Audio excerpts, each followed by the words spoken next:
Good morning mga kabukid! So tara ulit sa ating daily routine. Magpapakain na po tayo ng ating mga itik. So let's go!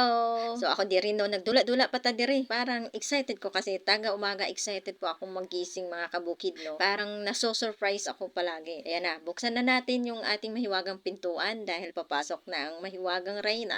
Sana all! Pagpasok ko pa nga lang dito mga kabukid no, nag-iiyakan agad ng mga itik. Para namang tingin nila sa akin ay multo. Bago nga po pala ako pumasok dito sa kanilang mahiwagang kulungan mga kabukid, ay ino-on ko muna yung patubigan nila para hindi na ako maglabas-masok dito kasi nga nasa labas yung gripo dito sa tubig nila. O karon mga kabukid, butangan na nato og feeds ang kanilang hakanan no. So kailangan lang natin ikalat yung mga feeds para hindi masyadong matumpok. Hindi kasi natin pwedeng itumpok-tumpok or ipagsama-sama natin sa iisa lang mga kabukid. Hindi yan tulad sa inyo na nag-iisang dibdib. Oy, sana all. Kailangan lang natin pagpapantay-pantayin mga kabukid bawat hakanan nila kasi hindi naman pwedeng lumabang ang isa. Baka kasi yung bebe mo kapag naligaw dito sa isang hakanan, konti lang yung nailagay natin na feeds, ay baka iiyak. Pero yung totoo mga kabukid, kapag lang naligaw ang bebe mo dito sa isang hakanan, ay tatanggalin ko po yung tatanggalin ko po yung mga pagkain dyan para wala na siyang makain. Ganon. Or mas maganda ito na lang bahaw na medyo mapanis-panis ang ipapakain ko sa kanya. Tapos ito guys, meron akong bahaw kasi dito, medyo mapanis-panis na rin. Ayan, kunti lang to. Hindi kasi to nila papansinin pag ipapakain mo lang diretsyo. So ang ginagawa ko dito, kasi mahilig silang sumisi doon sa baba. Ayan, actually yun yung inuman nila. Ayan, eto. Yan yung inuman nila. Meron yung gripo. Wait lang, tingnan nyo. Ayan, meron yung gripo nakatulo palagi. Yan yung gripo, yung kulay green, nakatulo palagi yan. Tapos bali yung waist niyan bagsak sa baba. So madalas kasi naglalaro sila sa baba dito. Tapos naghahanap-hanap ng mga bulati. Kaya ang ginagawa ko para mapakinabangan tong medyo panis-panis na kanin is ipapakain ko sa mga bulati diyan para magdami.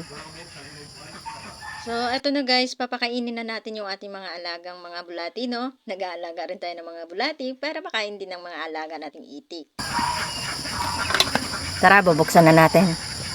Ganito lang ang style ko dito mga kabukid, no? Yung pintuan mismo ng itik, yung pinakabahay nila mismo na kung saan sila doon nangingitlog. So, meron lamang akong kulambo dito, yung pinaglumaan na kulambo. And, ayan, hinarangan ko lang po yung baba. Pero actually, pwede naman pong hindi harangan sa baba kasi hindi naman yan magpupumilit silang lumabas. Kasi pag nakulong mo na yung mga itik, matik na po yan is magbibehave na po yan sa loob. Pero na lang po siguro kung nagugutuman na po sila, ay talagang maghihiyaw-hiyawan po talaga yan sila. At dahil nga po nakalabas na yung mga alaga nating itik, tayo naman ay papasok na para manguha na po tayo ng mga itlog. Pagkapasok ko pa nga lang po ay talagang natutuwa na po ako dito dahil marami na pong mga puti-puti ang nakikita mo dito.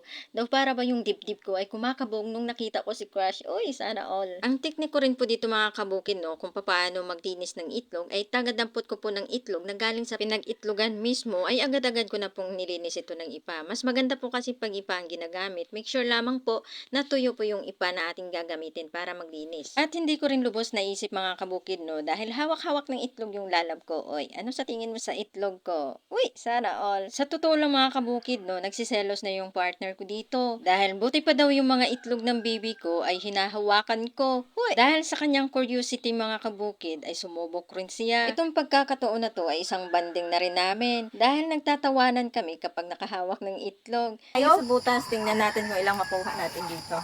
Ayan mga kabukid, so dito na tayo no. Palagi sila ditong tatago ng itlog. Ayan, 4 sila.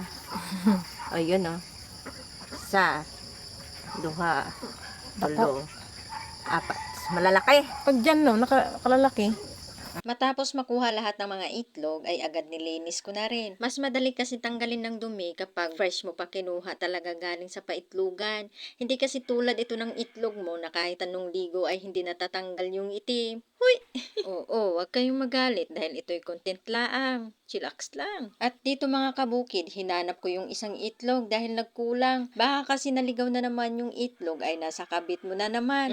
Masyado na namang nagsiseryoso. Eto na pala ang ating nakuha. Halos nasa 60% na po tayo. Kaya kayo mga mari, kapag napag-iwanan kayo ng mga itlog, wag po kayong mag-alala. Mag-alaga na kayo ng mga itik dahil marami kayong mga itlog mahahawakan. Huhuy! Asus maura to guys. Bye-bye!